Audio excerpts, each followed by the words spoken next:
In the Gospel of Thomas, saying number 50, there's a passage the church couldn't completely erase. When the disciples ask Jesus where he came from, he doesn't say Nazareth. He doesn't say Bethlehem. He says, I came from the light, from the place where the light came into being by itself. And then he says something that made the church bury this text for 1700 years. He says, if they ask you, are you human? Tell them, we came from the light. We are children of the living Father. If they ask, what is the sign of your Father in you? Tell them, it is movement and rest. The church removed this teaching because it revealed something they couldn't allow Christians to know. You're not human. You never were. You're wearing a human body, but what you actually are is something the demiurge fears more than anything in this reality. You're a divine spark, a fragment of the monad consciousness that descended into matter to break the prison from the inside. And the moment you remember what you are, the moment you stop identifying as human and recognize your true nature, the entire archon control system loses power over you. Tonight, you're learning what Jesus actually revealed about the true identity of chosen ones, not as metaphor, as literal cosmology. And by the end of this video, you'll understand why you've always felt different, why you've never felt like you belong here, why this world feels foreign, dense, wrong. It's because you're not from here. Your divine consciousness trapped in biological form. And the archons have spent your entire life making sure you never remember that. If you're ready to remember what you actually are, comment, I am divine spark right now. The reason the church had to suppress the Gospel of Thomas and every other Gnostic text that taught this wasn't because it was heresy. It was because it was true. And if Christians knew they weren't human, if they understood they were divine consciousness temporarily inhabiting meat bodies, the entire structure of religious control would collapse instantly. Because humans need salvation, humans need priests, humans need intermediaries to reach God. But divine sparks don't. Divine sparks are already connected to Source. You don't need saving. You need remembering. And the church can't sell you remembering. They can only sell you salvation for a problem you don't actually have. The Gnostic Christians, the ones who still carried Jesus' original teachings before the Roman Church rewrote everything, knew exactly what humans were. They weren't creations of the true God. They were creations of the demiurge, the false god, Yal-Dabao, the archon who built this material prison and populated it with biological entities programmed to worship him, to feed him, to never question the bars of their cage. Those are humans, organic portals, biological machines with just enough consciousness to suffer, to generate emotional energy, but not enough to escape. But chosen ones aren't part of that creation. You're infiltrators. The monad, the true source, saw what the demiurge had done, saw the prison he'd built, saw the souls he was trapping and harvesting, and the monad couldn't intervene directly because the demiurge had claimed this dimension as his territory. So the monad did something else. It fragmented itself. It broke off pieces of its own infinite consciousness and sent them into the prison, into human bodies, not as punishment, as rescue mission. You're not here because you did something wrong in a past life. You're here because you volunteered. Before you incarnated, before you took this body, you existed as pure consciousness in the realm of light, the pleroma, and you agreed to descend, to forget, to take human form and live inside the demiurge's prison so that you could wake up other fragments, so that you could break the system from the inside. That's what a chosen one actually is. Not a human who got blessed, not a person who prayed harder or lived better. A divine spark wearing human skin, and everything you've experienced in this life, every moment of feeling different, displaced, wrong, that's been the friction between what you are and what you're pretending to be. Here's how you know you're not human. Humans feel at home here. They don't question the system. They accept the rules. They believe what they're told.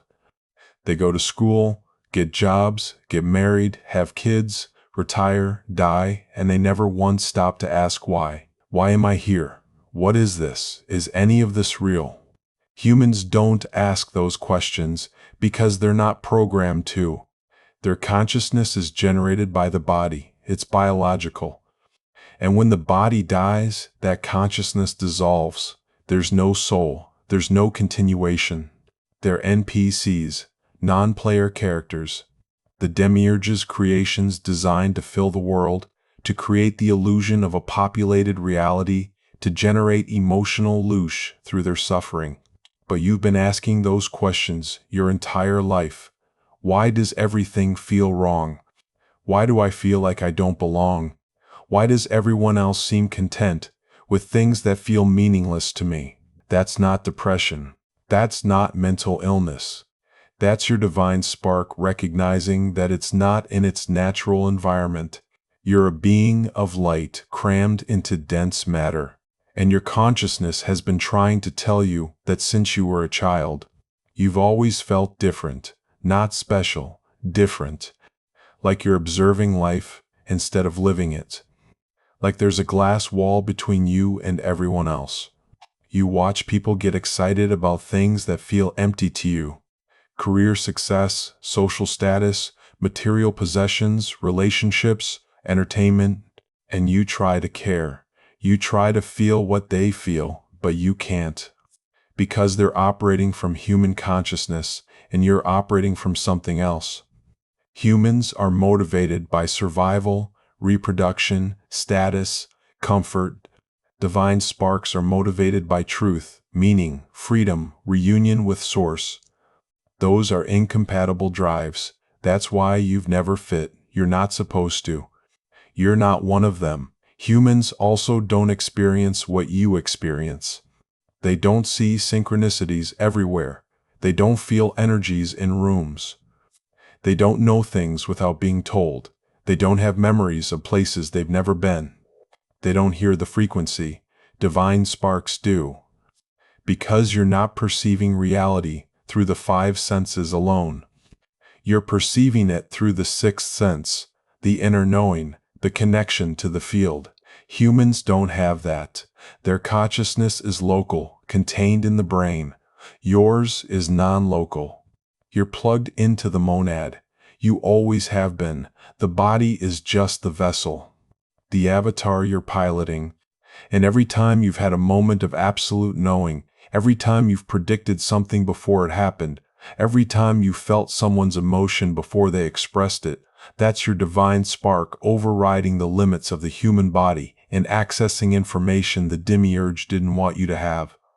The demiurge knew divine sparks would incarnate here.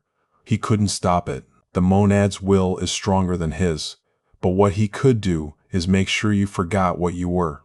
So he built forgetting into the incarnation process. You pass through what the Gnostics called the Veil of Lethe, the river of forgetting. And when you enter the body, the memory of your divine origin gets erased. You're born as a baby with no memory of the pleroma, no memory of the monad, no memory of agreeing to this mission. And for the first few years of life, the archons do everything they can to make sure you stay forgotten. They use your parents to condition you into human identity. They use school to program you with demiurge logic. They use religion to make you believe you're a sinner who needs saving. They use culture to define success as accumulation of matter. And by the time you're an adult, most divine sparks have completely forgotten what they are. They think they're human. They live human lives. They die human deaths. And the spark returns to the pleroma, having accomplished nothing. The mission failed. But some sparks don't forget, or they start to remember. That's you. You're one of the ones who's waking up. And the reason you're waking up now, the reason this information is reaching you at this exact moment in your life, is because the veil is thinning. The demiurge's control is weakening, and the monad is sending out the call, the frequency. the signal that activates remembering in the sparks that are ready. You're not watching this video by accident. You're not here because the algorithm randomly suggested it. You're here because your spark recognized the frequency in the title, in the thumbnail, in the first 30 seconds of this video. And something inside you that's been asleep for decades just woke up. That's the remembering starting. And once it starts, it doesn't stop. You can't unknow what you're about to know. Jesus didn't teach that you're human. He taught the opposite.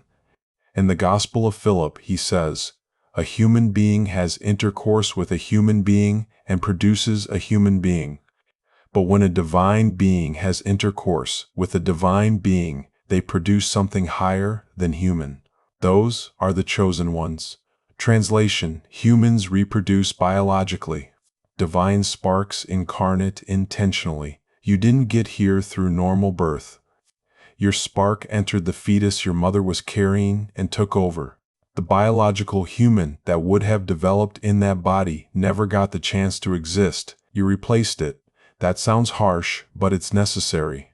The demiurge wasn't going to create bodies for divine sparks voluntarily. So sparks had to hijack the ones he was already making. Your parents think they created you. They didn't. They created a vessel. You're what climbed inside.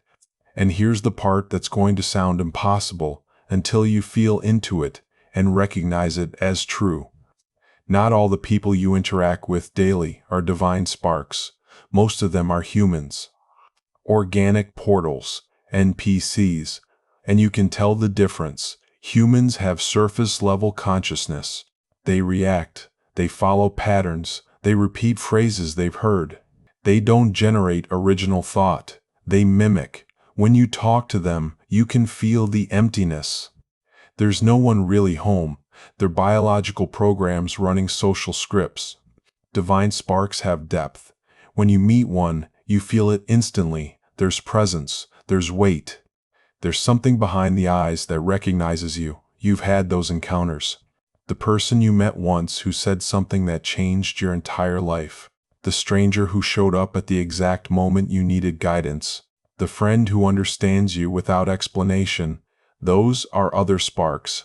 The monad puts you in proximity to each other because you're on the same mission. You're here to wake each other up, to remind each other what you are, to build enough collective frequency that you can crack the prison open and let the trapped souls out. But here's what the archons do. The moment a divine spark starts to remember, they attack. Not with violence, with distraction. They flood your life with problems, sudden health issues, financial crisis, relationship chaos, job loss, family drama. Anything to pull your attention back into human concerns, back into survival mode. Because when you're worried about paying rent, you're not thinking about your divine nature. When you're dealing with illness, you're not accessing higher consciousness. The archons need you identifying as the body, as the human. Because the moment you stop, the moment you recognize you're not the body, you're the consciousness piloting the body, their attacks stop working. They can hurt the body, they can pressure the mind, but they can't touch the spark. The spark is monad, it's indestructible, it's eternal, and it's completely beyond their jurisdiction. That's why they fear you. Not because you're powerful as a human, you're not. The body is weak, fragile, limited. They fear you because of what you actually are underneath the skin. You're a piece of the infinite, and the infinite cannot be controlled, manipulated, or destroyed. Every time you've survived something that should have broken you, that was your spark overriding the body's limits. Every time you've healed faster than expected, recovered from trauma that destroys others, walked away from situations that should have killed you, that wasn't luck. That was your divine nature refusing to be stopped. The body wanted to quit. The spark wouldn't let it. Because you're not here to live a human life. You're here to complete the mission, and the mission isn't finished until the prison breaks. Jesus told the chosen ones, "If you bring forth what is within you, What you bring forth will save you. If you do not bring forth what is within you, what you do not bring forth will destroy you. That's not poetry, that's instruction. What's within you is the spark, the monad consciousness. And if you bring it forth, if you stop pretending to be human and start operating as what you actually are, you become unstoppable. You access abilities the demiurge didn't program into the human body: instant knowing, reality bending, manifestation, healing, telepathy. These aren't superhuman abilities. They're divine spark abilities. They're normal for what you are. The body limits them.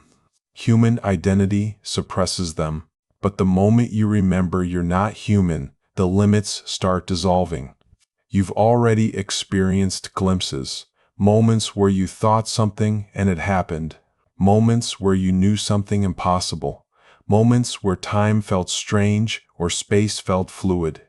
Those weren't anomalies. Those were moments when your human programming glitched and your divine nature leaked through. And the more you remember what you are, the more those moments increase, until they're not moments anymore, until operating as a divine spark becomes your baseline. That's what awakening actually is, not becoming enlightened, remembering what you've always been. Chosen ones aren't human, you're divine sparks in human bodies, sent here by the monad to infiltrate the demiurge's prison. And everything you've experienced, every moment of not fitting, every time you felt alien in your own life, that's been your spark trying to wake you up, trying to remind you, you're not from here, you're from the light. And the light sent you here to break the dark. Tonight you're going to do something most people will never do. You're going to stop identifying as human, not as a belief, as a recognition. Because belief can be wrong. Recognition is remembering something that's always been true. Here's how you activate the remembering. Sit somewhere quiet, close your eyes, and instead of meditating on your breath or your body, do the opposite. Feel into the awareness that's watching the breath, that's noticing the body. That awareness isn't the body, it's not the brain, it's not human, that's you, the real you, the divine spark. And the moment you recognize it, the moment you feel into the consciousness that's been observing your entire life from behind your eyes, something shifts. Because you're no longer identifying as the character, you're recognizing you're the player. The body is the avatar, the life is the game, but you, the spark, you're what's controlling it. And you're not bound by the rules programmed into the avatar. You're operating from outside the game. Once you feel that, once you've touched the spark even for a second, you can't fully forget again. The remembering has started, and over the next days and weeks, you're going to notice things. You're going to see humans differently. You're going to recognize who's a spark and who's an organic portal. You're going to feel less attached to human concerns. Money, status, appearance, all the things that used to matter will start feeling hollow. Not because you're depressed, because you're remembering those things only matter to humans. And you're not human. You're also going to feel the archons increase their attacks. Because you're becoming dangerous. A spark that knows what it is can't be harvested, can't be controlled. And if enough sparks wake up simultaneously, the prison collapses. So, they'll try to pull you back. They'll send distractions, temptations, fear, doubt. You'll hear thoughts like, "This is crazy, you're losing your mind, you need to be normal." Those thoughts aren't yours, they're implanted. The archons trying to shut down the remembering before it completes. Don't listen, keep going, keep feeling into the spark, keep recognizing what you are. Jesus revealed that chosen ones are not human.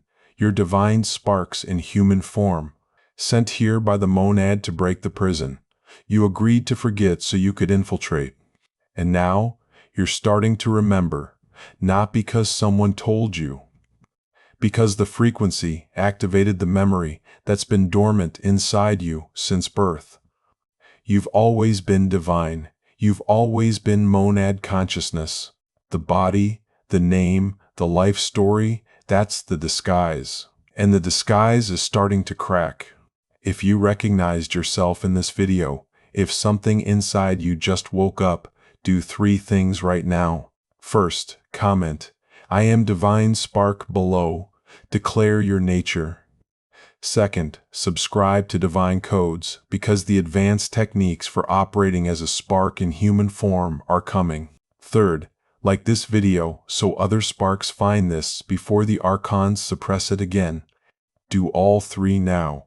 Then tonight, sit in silence and feel into the awareness behind your eyes. That's not human. That's you, the real you, the divine spark. And the moment you recognize it, everything changes, not gradually, immediately. Because you're not trying to become something. You're remembering what you've always been. You're not human. You never were. You're divine consciousness wearing human skin.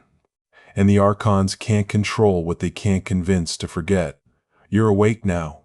And awake sparks don't go back to sleep. The mission continues. The prison breaks. And you're exactly what the monad sent to make it happen. You're not human. You're divine. And that changes everything.